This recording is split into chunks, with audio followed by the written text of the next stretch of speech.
Hi అందరికీ ఎంతో టేస్టీగా ఉండే నువ్వుల కారాన్ని ఈ విధంగా ఒకసారి ప్రిపేర్ చేసుకుందామా. స్టవ్ వెలిగించుకుని ఒక మందపాటి కడాయిలో 2 టేబుల్ స్పూన్ల ధనియాలు, 1/2 టేబుల్ స్పూన్ మెంతులు, 1/2 టేబుల్ స్పూన్ జీలకర్ర, 20 నుంచి 25 దాకా ఎండుమిరపకాయలు వేసేసుకొని క్రిస్పీగా ఫ్రై చేసుకోండి.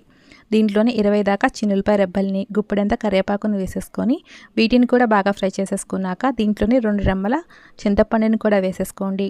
కరివేపాకు అనేది ఇలా క్రిస్పీగా ఫ్రై అయిపోయాక స్టవ్ అనేది ఆఫ్ చేసేసుకొని వేరొక ప్లేట్లోకి ట్రాన్స్ఫర్ చేసుకోండి. మళ్ళీ స్టవ్ వెలిగించేసుకొని 100 గ్రాముల దాకా నువ్వుల్ని శుభ్రం చేసి పెట్టుకున్నాక వీటిని కూడా దీంట్లోకి వేసేసుకొని క్రిస్పీగా ఫ్రై చేసేసుకోండి. ఇవన్నీ కూడా పూర్తిగా చల్లారనిచ్చేసి ఒక మిక్సీ జార్ తీసుకోండి. ముందుగా మసాలా దినుసులన్నీ కూడా దీంట్లోకి వేసేసుకొని మెత్తని పొడలా చేసుకోవాలి. అలాగే టేస్ట్కి తగినంత సాల్ట్ని కూడా యాడ్ చేసుకోండి. ఇలా మనం పౌడర్ని చేసేసుకున్నాక ఇందాక ఫ్రై చేసి పెట్టుకున్న నువ్వుల్ని కూడా వేసేసుకొని జస్ట్ కచాపచ్చిగా మనం మిక్సీ పట్టేసేసుకుంటే ఎంతో టేస్టీగా ఉండే నువ్వుల కారం రెడీ అయిపోతుంది. మీరు కూడా ఒకసారి చూసి ట్రై చేసేయండి.